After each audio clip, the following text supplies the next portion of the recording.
Hello guys, सो channel पे मेरा नाम Ashok from SS medical college Jaipur. और गाइस अब अपन आए हमारे next video that is excitation contraction coupling. Guys बहुत स्पीड से अपन आगे बढ़ रहे हैं। बस कल मेरी वीडियो नहीं आई थी क्योंकि आपको मालूम है ना, मैं कभी कभी अपसेट हो जाता हूँ, आप लोग मेरी वीडियो शेयर नहीं करते, तो ठीक है। तो इसके बारे में बाद में बात करेंगे। तो देखो, एक्साइटेशन कॉन्ट्रैक्शन कपलिंग एक्चुअली इसका पहले अपन इंट्रोडक्शन देंगे। एक बहुत इंपॉर्टेंट एमसीक्यू यहाँ रखा हुआ है जो कि आज तक पूछा नहीं गया है, लेकिन जिस दिन पूछा जाएगा ना और तुम लोगों ने आंसर किया ना तो टीचर वैसे ही होचक्का बोचक्का रह जाएगा, भाई इसको ये आता है। मतलब कोई छोटी चीज नहीं है, जो ये एमसीक्यू का आंसर करेगा तो वैसे वो टीचर समझ जाएगा कि इसने जो रिटन एग्जाम है जिसमें वो पूरी पेपर के पेपर भरते हैं उसमें जल्दी नंबर मिलते हैं। ओके, अगला mechanism of excitation contraction coupling, फिर वो देखेंगे। और एक कैल्शियम पल्स, ये भी गाइस आई एम श्योर ये एमसीक्यू और एक कैल्शियम पल्स ये आपकी क्लास में आप देख लेना। ये दो क्वेश्चन के आंसर बहुतों को नहीं आते होंगे, जबकि बहुत इंपॉर्टेंट है। कैल्शियम पल्स ये वाइवा में बहुत पूछा जाता है जब ज्यादा अपन आंसर देते हैं ना, जब टीचर ऐसे क्वेश्चन पूछता है और आप लोगों से इंप्रेस होकर आपको दान में खूब नंबर देके जाता है। और मोरोवर नंबर आपका टारगेट नहीं होना चाहिए, आपको चीजें सीखनी है। बिकॉज नंबर तो आप बहुत लिया नीट के अंदर, आप अच्छी कॉलेज में पहुंच चुके हैं, मेडिकल कॉलेज के अंदर, तो अब चीजों को सीखो, then you will become a good doctor. से स्टार्ट करते हैं। सबसे पहले मैं आपको ओरिएंटेशन दे दूं कि अपन कैसे यहां तक पहुंचे। एक्साइटेशन कॉन्ट्रैक्शन कपलिंग की बात क्या आई, मतलब है क्या ये, ठीक है ना। देखो, सबसे पहले मैंने आपको बताया था कि अपन ने पहले वीडियो में देखा कि एक रेस्टिंग मेम्ब्रेन पोटेंशियल है, ठीक है ना, ठीक है, रेस्टिंग मेम्ब्रेन पोटेंशियल है। फिर अपन ने देखा कैसे एक एक्शन पोटेंशियल जनरेट होता है, ठीक है ना, एक ग्राफ में अपन ने पढ़ा था।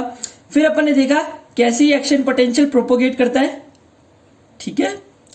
उसके अंदर अपन ने एक देखा था सॉल्टेटरी कंडक्शन जो कि पूछा जाता है, ठीक है।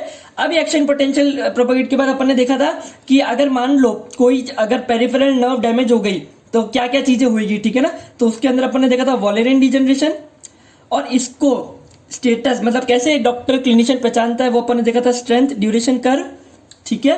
फिर अपन आगे बढ़ते गए कि ये जो एक्शन पोटेंशियल प्रोपेगेट हुआ है अब ये मसल की मेम्ब्रेन तक कैसे पहुंचता है, ये अपन ने देखा था न्यूरो मस्कुलर ट्रांसमिशन। ओके, अब ये जो मसल मेम्ब्रेन तक पहुंची है बात, अब आगे क्या होगा वो जो होने वाला है उसका नाम है एक्साइटेशन कॉन्ट्रैक्शन कपलिंग। एक्साइटेशन, ये एक्साइटेशन कॉन्ट्रैक्शन ये किसके रेफरेंस में बात कर रहा है पता है, ये बात कर रहा है मसल फाइबर के रेफरेंस में, कि मसल फाइबर का एक्साइटेशन और ये एक्साइटेशन कैसे कॉन्ट्रैक्शन कराएगा उस मसल फाइबर का, तो इन दोनों का जोड़ना इसे कहता है excitation contraction coupling. So this guys, ये तो वैसे ओरिएंटेशन था कि अपन कैसे कैसे आगे बढ़ रहे हैं, जिससे आपको क्या होता है टुकड़ों में तो पढ़ते हैं अपन चीजें, लेकिन क्या चीजों को ज्वाइन कर दो ना तो आपको फील आ जाती है कि हाँ भाई कुछ एमबीबीएस में पढ़ रहे हैं, that is nerve muscle physiology. Okay, तो देखो अब अपन देखते हैं, अब स्टार्ट करेंगे एक्साइटेशन कॉन्ट्रैक्शन कपलिंग, ठीक है ना। देखो होता क्या है, अगर अपन चाहते हैं कि मैक्सिमम मसल कॉन्ट्रैक्शन हो, ठीक है ना, तो क्या है अपन को, देखो मैं आपको एक बात बता दूं, पहले मैंने बताया था कि जैसे न्यूरोमस्कुलर ट्रांसमिशन था, एक सेकंड को, जैसे न्यूरोमस्कुलर यहाँ पे ट्रांसमिशन हुआ था, ओके, यहाँ पे एक सेकंड हाँ, न्यूरोमस्कुलर ट्रांसमिशन हुआ था और यहाँ पे अपन ने देखा था अपना ये यहाँ पे एंड प्लेट पोटेंशियल बन करके अपन आगे जा रहे थे और यहाँ तक अपन पहुंच गए थे, ऐसे प्रोपोगेट करता है। लेकिन होता क्या है, यहाँ पे अपने हैं मायोफाइब्रिल। इन मायोफाइब्रिल्स में क्या है, ये लंबे लंबे मायोफाइब्रिल्स है, ठीक है ना। और इन मायोफाइब्रिल्स में क्या अपने सार्कोमेर, सार्कोमेर भैया क्या होता है, अगर नीट में पढ़ा तो अच्छा, नहीं पढ़ा तो अभी के लिए समझ लो, अगली वीडियो सार्कोमेर पे आएगी कि सार्कोमेर पे ही मसल कॉन्ट्रैक्शन हो रहा है, एक यूनिट ऑफ मसल कॉन्ट्रैक्शन कराएगा, ठीक है ना, एक वो यूनिट मसल कॉन्ट्रैक्शन करा सकता है। ओके, तो देखो अब क्या बात है, ये जो एक्साइटेशन है, जो यहाँ पे ये एक्साइटेशन चल रहा है, इसका ये जो एक्साइटेशन है ना, ये अपन चाहते हैं कि मसल कॉन्ट्रैक्शन कराए। तो देखो होता क्या है, ये एक्साइटेशन अंदर तक आता है, ठीक है ना, मसल फाइबर अंदर तक इन्वेजिनेटेड है, ठीक है ना, और यहाँ पे कुछ प्रोसेस होता है और कैल्शियम रिलीज होता है, और ये कैल्शियम रिलीज क्या करेगा, मसल कॉन्ट्रैक्शन। तो आपको समझ में आ रहा है, इन दोनों को जोड़ना एक्साइटेशन और ये कराना कॉन्ट्रैक्शन, इसे कहते हैं एक्साइटेशन कॉन्ट्रैक्शन कपलिंग, ठीक है। अगर मैं आपको डेफिनेशन दूं तो सुनना, the process by which action potential on the surface of cell membrane triggers contraction of muscle fiber using calcium ions. This is excitation contraction coupling. और अगर मैं ढंग से बताऊं तो it is a coupling मतलब दोनों का जुड़ना, it is a coupling of electrical event with a mechanical event. Contraction एक mechanical event है through a chemical messenger. ये यहाँ पे क्या है, कैल्शियम। आगे बात समझ में, तो आया ना समझ में एक्साइटेशन कॉन्ट्रैक्शन कपलिंग क्या होता है। ठीक है, अभी मैं थोड़ा सा स्लो चल रहा हूँ क्योंकि आपको ज़्यादा से ज़्यादा चीज़ें समझ में आए। अगर आप एक बार मेरे चैनल से यूज टू हो जाओगे तो आपको फिर जल्दी जल्दी मैं चीज़ें पढ़ा सकता हूँ। चलो अब अपन को देखना है mechanism of excitation contraction coupling. देखो मैकेनिज्म देखने से पहले अपन को एक काम करना पड़ेगा। एक सिस्टम होता है जिसका नाम है सार्को ट्यूबुलर सिस्टम, ठीक है। ओके, एक सिस्टम होता है जिसका नाम है सार्को ट्यूबुलर सिस्टम, या इसका दूसरा नाम कह लो, क्या कहोगे, ट्रांसवर्स ट्यूब्यूल। अभी मैं बताता हूं ये क्या है। ट्रांसवर्स ट्यूब्यूल सार्कोप्लाज्मिक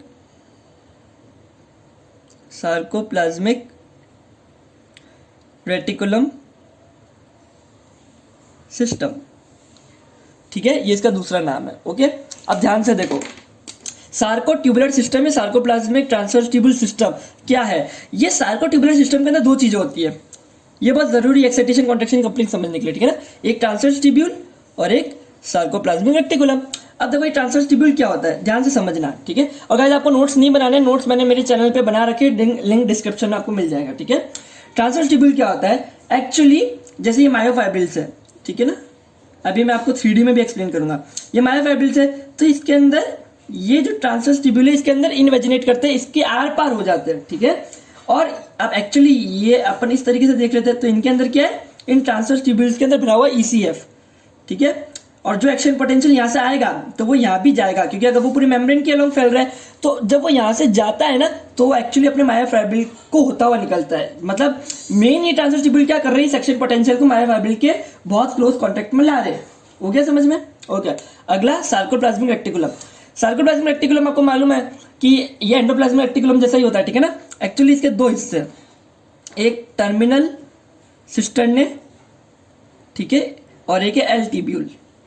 ये था टी ट्यूब्यूल, ये है एल ट्यूब्यूल, और इसके साथ एक और टर्मिनल सिस्टर्ने। अब देखो होता है क्या है, ये जो टर्मिनल सिस्टर्ने है, देखो मान लो ये टी ट्यूब्यूल है, ठीक है, ये टी ट्यूब्यूल है और यहीं पे अपने अलग अलग मायोफाइब्रिल है।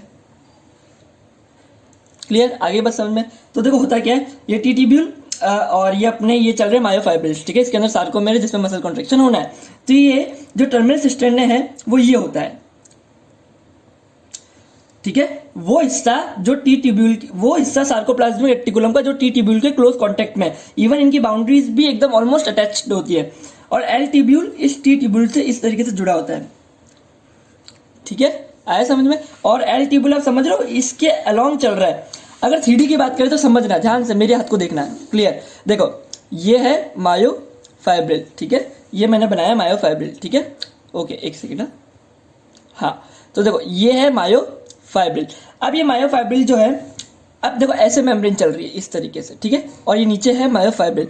अब ये मेम्ब्रेन मायोफाइब्रिल के पास कैसे आती है, ऐसे, और ये टी ट्यूब्यूल बनता है, ये टी ट्यूब्यूल इस तरीके से ऊपर होकर फिर जाता है। तो समझ रहे हो, इस तरीके से ये अंदर आके जा रहा है। इसी टी ट्यूब्यूल के पास में है अपना सार्कोप्लाज्मिक रेटिकुलम जो इसके साथ चल रहा है इस तरीके से। ये इसका है, आगे जो ढक्कन है इस टी ट्यूब्यूल का हो गया, टी ट्यूब्यूल इस सार्कोप्लाज्मिक रेटिकुलम का ढक्कन हो गया टर्मिनल सिस्टर्ने, और जो पीछे का ये जो लॉन्ग चल रहा है जो मायोफाइब्रिल को पूरा कवर होता हुआ चलता है इस तरीके से, हर जगह से ऐसे कवर्ड है ना, क्योंकि टी ट्यूब्यूल तो पूरा अंदर से जाता है इस तरीके से, तो ये पूरा कवर्ड है। तो जो आगे का ढक्कन है वो हो गया टर्मिनल सिस्टर्ने, और जो लंबा ये पेन चल रहा है ब्लैक कलर का आगे, वो हो गया एल ट्यूब्यूल। आया आपको समझ में, यही चीज है। देखो ये मायोफाइब्रिल, ये इसमें टी ट्यूब्यूल आ रहा है ना, यहाँ पे अपना एक्शन पोटेंशियल चल रहा था, ठीक है, और जो नीचे चल रहा है, ठीक है ना, ये टी ट्यूब्यूल के नीचे ये तो हो गया अपना टर्मिनल सिस्टर्ने, और ये इसको कवर करता हुआ चल रहा है मायोफाइब्रिल को, दैट इज एल ट्यूब्यूल्स। आगे समझ में।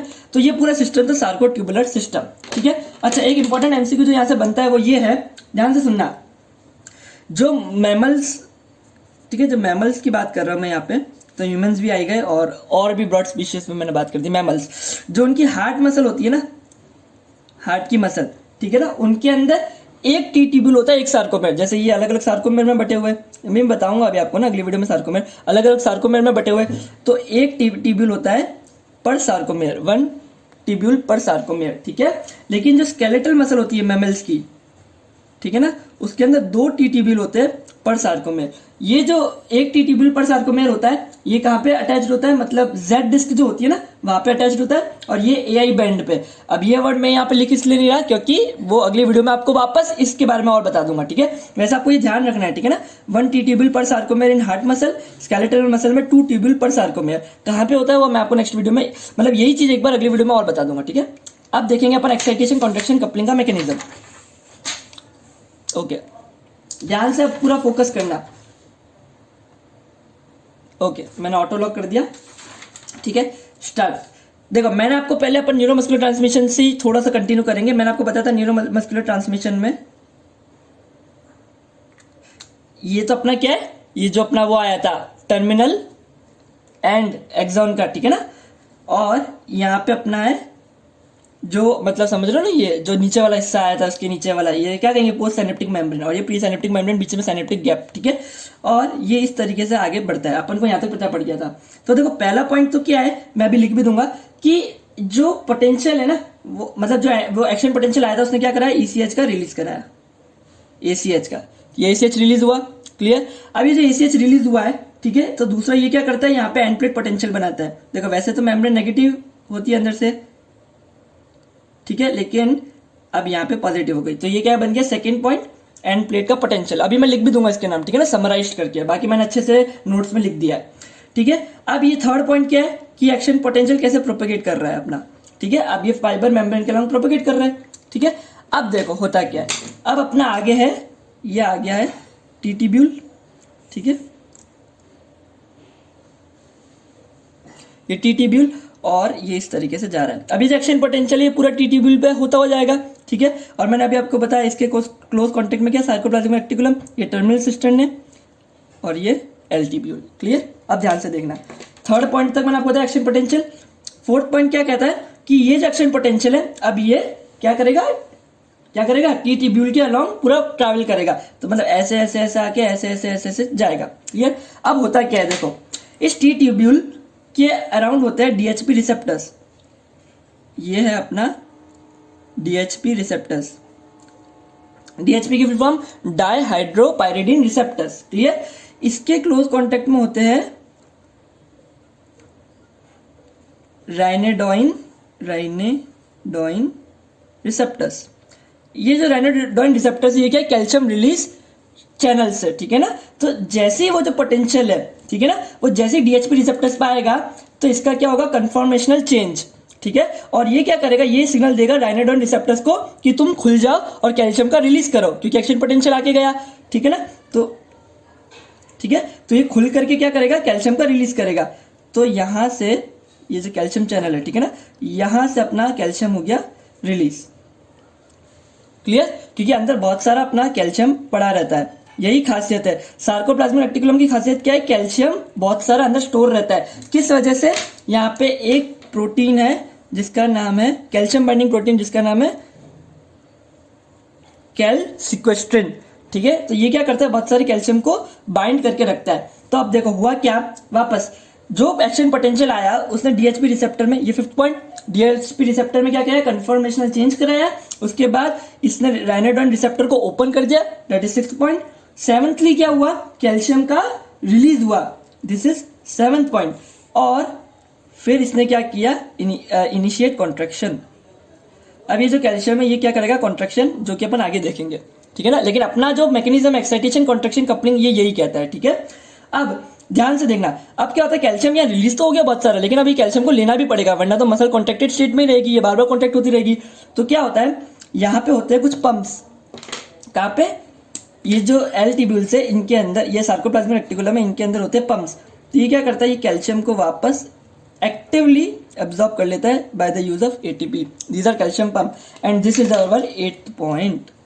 तो आपको आगे 8 स्टेप्स में मैंने आपको सारा का सारा समझा दिया। वापस देखो, सुनो, मैं यहाँ लिख भी देता हूँ, ठीक है ना। 8 पॉइंट में आपको सारा समझा दिया, एक बार रिवाइज हो जाएगा। पहला क्या होगा, release of ACH, ACH release हुआ, ठीक है।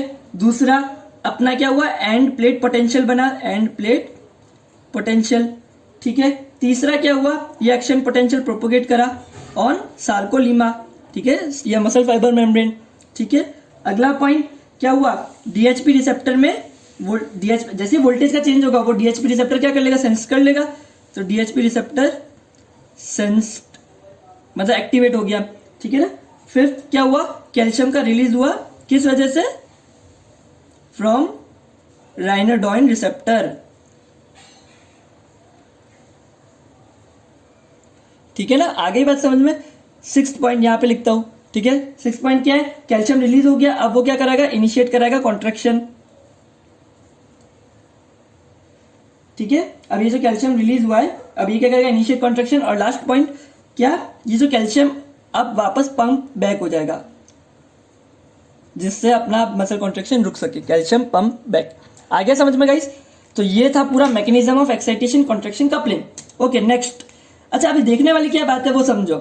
अब जो मेन जो चीज पूछता है वाइवा के अंदर वो है कैल्शियम पल्स क्या होता है। देखो कैल्शियम पल्स क्या होता है, थोड़ा होता कुछ नहीं, ठीक है ना, ऐसे कोई बड़ी बात नहीं, लेकिन क्या लोग सुन के एक बार में डर जाते हैं। अच्छा कैल्शियम पल्स, ओके ठीक है। देखो कैल्शियम पल्स क्या होता है, ये जो कैल्शियम अपना निकला, ठीक है, और कुछ देर बाद वो कैल्शियम वापस पंप बैक हो गया।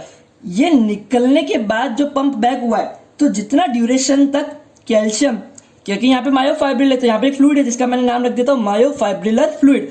ये जितनी देर तक कैल्शियम मायोफाइब्रिलर फ्लूइड में रहा और उसने कॉन्ट्रैक्शन कराया, इसे कहते हैं calcium pulse. Clear. Calcium pulse is the duration in which calcium is present in myofibrillar fluid for muscle contraction, या तो कह सकते हैं और the duration between the increase of calcium ion from the tubules and the depletion of calcium ions from the myofibrillar fluid by the action of pump. समझ गए, कहने का मतलब यही कि कैल्शियम आयन कितनी देर तक मायोफाइब्रिलर फ्लूइड में रहा। ओके, ये कैल्शियम पल्स बहुत इंपॉर्टेंट है समझना। देखो अगर मैं बात करूं, ये जो कैल्शियम पल्स है, ठीक है ना, ये हार्ट की जो मसल है इसके अंदर तो रहती है 1/3 ऑफ द सेकेंड तक, मतलब ज्यादा टाइम तक रह रही है। और जो स्केलेटल मसल है उसके अंदर कितना रहता है, कैल्शियम पल्स का क्या वैल्यू है, 1/12, मतलब ये कम है। आता है ना, ये मैथ्स तो आती है ना, 1/3 ज्यादा होता है, ठीक है ना, ध्यान रखना, 1/3 ऑफ अ सेकेंड। तो स्केलेटल मसल में कम रह रही है और हार्ट मसल में ज्यादा देर तक रह रही है। क्यों, क्योंकि जो कार्डियक एक्शन पोटेंशियल है उसका ड्यूरेशन ज्यादा है, तो वो ज्यादा देर तक कैल्शियम को उस फ्लूइड के अंदर रखता है। आगे आपको बात समझ में। वैसे ये जो कार्डियक एक्शन पोटेंशियल का कॉन्सेप्ट है ये मैंने वहां भी बताया है, कहां पे, सीवीएस फिजियोलॉजी में, पर आपको ये बात ध्यान रखनी है हार्ट में। तो दो चीज आपको हमेशा ध्यान रखनी है, स्केलेटल मसल और हार्ट मसल के बीच में कोई पूछे डिफरेंस बताना शुरू करो, ये दो डिफरेंस देके टीचर बोल देगा वाह भाई आपको सब कुछ आता है। पहला, स्केलेटल मसल में कैल्शियम पल्स कितनी होती है, 1/12, और हार्ट मसल में 1/3 ऑफ अ सेकेंड। दूसरा, स्केलेटल मसल में क्या होता है, कितने, वो मैं भी मैंने बताया था कितने ट्यूब्यूल पर सार्कोमियर होते हैं, बताओ। मैमलिन स्केलेटल मसल में क्या होता है, 2 ट्यूब्यूल्स पर सार्कोमियर, और हार्ट मसल के अंदर 1 ट्यूब्यूल पर सार्कोमियर। ध्यान रखना है गाइस, ठीक है। अच्छा एक और बात जो अच्छा इंसान जज करता है वो है, आपने देखा कि एक कैल्शियम बाइंडिंग प्रोटीन है ये क्या नाम है, कैल्सिक्विस्ट्रिन, ठीक है। एक और मैंने आपको पढ़ाया है, या पढ़ाया नहीं होगा, किसी वीडियो में शायद पढ़ाया है मैंने, एक और होता है कैल मॉड्यूलिन। कोई मेरे को कमेंट में बता के दिखाए कि कैल मॉड्यूलिन कहां पर पढ़ते हैं और इसका क्या फंक्शन है। वैसे तो कैल्शियम बाइंडिंग प्रोटीन है, आप बता इसका क्या फंक्शन है, अपन उसको कहां पढ़ते हैं, देखते कौन पहले बताता है। तो गाइस इस वीडियो में इतना ही, बहुत मेहनत लगी है, बहुत पसीना बहाया है इसको समझाने के लिए, आप लोगों को बेस्ट कॉन्सेप्ट देने के लिए। मैं चाहता था तो जल्दी जल्दी बता सकता था, लेकिन थोड़ा स्लो चल रहा हूं, और कोई प्रॉब्लम नहीं है, बहुत मेहनत कर रहा हूं आप लोगों के लिए पूरा दिन बैठ के। और हाँ मैं कह रहा था क्यों वीडियो नहीं आई, क्योंकि गाइस आप लोग शेयर नहीं कर रहे। एक दिन कल वाले दिन मैं बहुत ज्यादा उदास था, मतलब एक अच्छा मूड नहीं बन रहा था, क्योंकि मेरा ब्रेन कह रहा था कि क्यों ही मैं आप लोगों के लिए इतनी मेहनत करूं, क्योंकि आप लोग शेयर कर नहीं रहे। फिर मेरे दिमाग में आया कोई बात नहीं, एटलीस्ट 1% बंदा तो है जो शेयर कर रहा है, उसी के लिए मैं काम करूंगा, ठीक है। 99% का तो वैसे भी दुनिया में से बहुत सारे लोग हैं जो सिर्फ लेना जानते, देना कुछ नहीं जानते, वो लोग अपनी तरफ से कोई एफर्ट्स नहीं लगाएंगे। सो गाइस कोई बात नहीं, 99% से अभी भी रिक्वेस्ट है, प्लीज शेयर करो। मैं बहुत मेहनत करके बनाता हूँ वीडियोस, एक दिन बिहाइंड द सीन्स बनाऊंगा तो आपको पता पड़ेगा, और जो कर रहा है शेयर वो तो प्लीज करते रहिए। सो गाइस इस वीडियो में इतना ही, मिलते हैं अगले वीडियो में, तब तक के लिए बाय बाय, जय हिंद जय भारत।